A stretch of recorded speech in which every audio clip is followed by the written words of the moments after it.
अंधेरा। दिल्ली के द्वारका सेक्टर 26 में एक पुराना मकान खाली पड़ा था।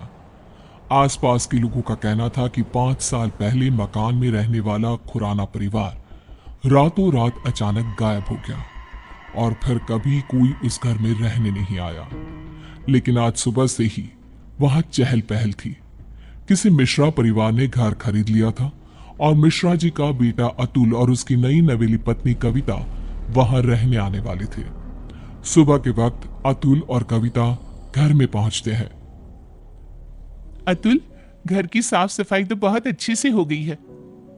हाँ, देखकर लगता नहीं कि 5 साल से बंद पड़ा है। हाँ, लेकिन इतने दिन से कोई इसे संभालने क्यों नहीं आया? अरे कविता, इस मकान के मालिक का कोई अता पता नहीं, कहाँ चले गए कोई नहीं जानता। तो फिर आपने घर को किससे खरीदा?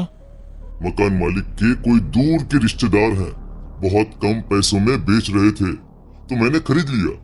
जानती हो ना, दिल्ली में जमीनों के भाव कितने हो गए हैं। हाँ, लेकिन कोई गड़बड़ तो नहीं है ना? नहीं बाबा, ऐसा कुछ नहीं है।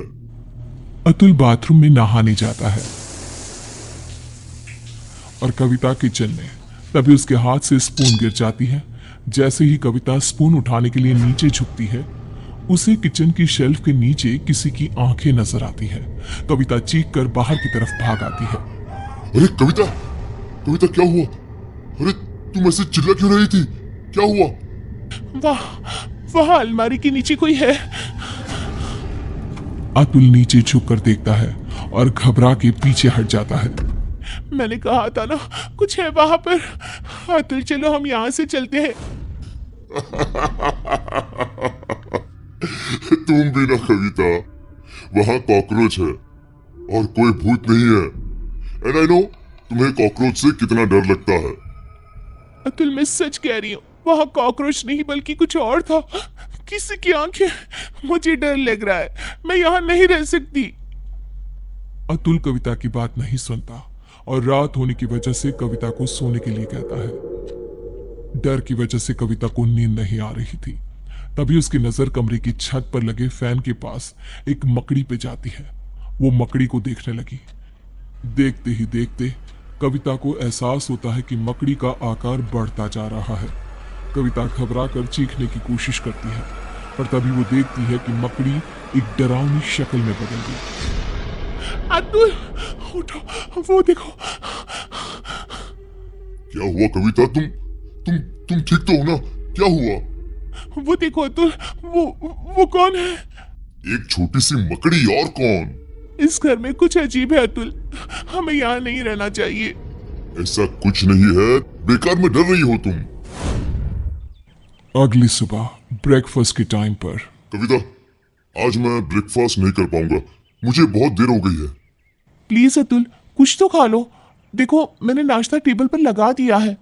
प्लीज कविता, तुम फ्रिज में रख दो, मैं निकाल कर खा लूंगा शाम को, ठीक है? Okay, bye. अतुल ऑफिस चला जाता है और कविता किचन में काम करके जैसे ही बाहर निकलती है तो देखती है कि डाइनिंग टेबल पर एक बुजुर्ग औरत और एक आदमी बैठ के ब्रेकफास्ट कर रहे थे। कविता ये देखकर खौफ से भर जाती है। कौन है आप लोग और यहाँ क्या कर रहे हैं? अतुल, बचाओ। क्यों डर रही हो बेटा? मैं इस घर का मालिक हूँ, रंजीत खुराना। और मैं इनकी बीवी रमनदीप खुराना। लेकिन आप लोग तो गायब। मेरा मतलब। किसने कहा? अरे हम तो यहीं रहते हैं, इसी घर में। वो देखो, हमारे कपड़े, सारा सामान सब तो है। लेकिन बेटा, जब से तुम आई हो ना, हम बड़े खुश हैं। अकेले पड़ गए थे ना। कविता ने चारों तरफ देखा और वो हैरान रह गई कि घर में खुराना और उसकी बीवी के कपड़े और सामान नजर आ रहा था। कविता घबराहट की वजह से दरवाजे की तरफ बढ़ती है ताकि वहां से बाहर जा सके। तभी एक यंग औरत उसके सामने आ जाती है। कहाँ जा रही हो? मेरे मम्मी पापा ने कहा ना कि वो अकेले हैं, उनका ख्याल कौन रखेगा। कौन है आप सब?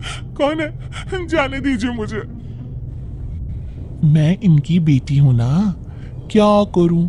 मैं तो मरने के बाद इनका ख्याल रख नहीं सकती।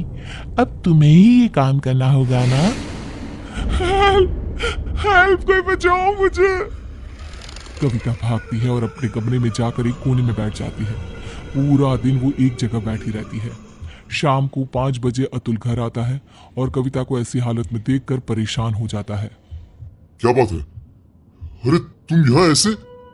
तुम्हारी तबीयत खराब है क्या? क्या हुआ? वो अतुल खुराना और उसकी बीवी यहाँ इस घर में। कौन खुराना? कविता, ये क्या बहकी बहकी बातें कर रही हो तुम? इस घर के मालिक अतुल वो यही है, इसी घर में। मैंने उन्हें देखा है और उनकी बेटी भी। तभी कविता ने देखा कि बुजुर्ग औरत, आदमी और उनकी बेटी कविता के ठीक सामने आकर खड़े हो गए। वो देखो अतुल, वो सब यहाँ है, तुम देख रहे हो ना? ओ ये, अरे ये तो मेरे मॉम डैड है। इनसे डरने की क्या जरूरत है? चलो अब उठो, डिनर बनाओ सबके लिए। और सुनो, मम्मी पापा को इंसानों का मांस बहुत पसंद है, तो वही पकाना। क्या क्या कहा तुमने? तुम्हारे मम्मी पापा? लेकिन तुम अतुल मिश्रा मेरे पति हो, और ये खुराना, और ये क्या मजाक है? इंसानों का मांस? कौन हो तुम? ओह अच्छा, तुम्हारा पति। तुम उसकी वजह से परेशान हो। रुको। अतुल पीछे पलट कर देखता है और फिर जैसे ही वो कविता की तरफ पलटता है, कविता ने देखा कि उसका चेहरा पूरी तरह से बदल गया था और अब वो किसी भेड़िए की तरह नजर आ रहा था। कौन हो तुम? मेरे पति कहाँ है? क्या किया तुमने उसके साथ? अतुल ने रूम की छत की तरफ इशारा किया।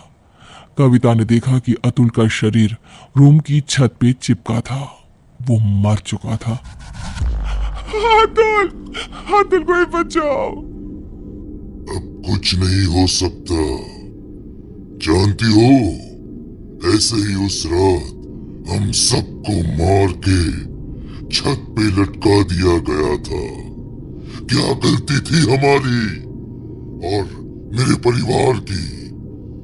यही इसी फैन के पीछे हमारी डेड बॉडी छुपा दी गई, फॉल सीलिंग करवा के, ताकि किसी को पता ना चले। हम सब यहाँ कैद हैं। लेकिन तुमने मेरे पति को क्यों मारा?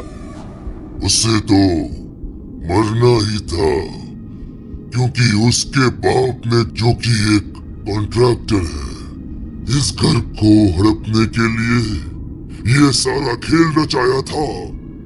उसकी सजा तो मिलनी ही थी। मुझे जाने दो। मैंने तुम्हारा क्या बिगाड़ा?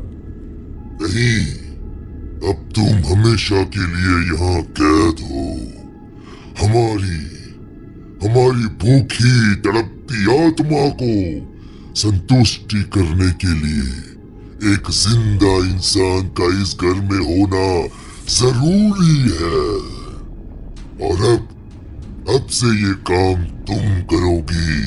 किसी को पता नहीं चलेगा कि तुम कभी यहाँ आई भी थी।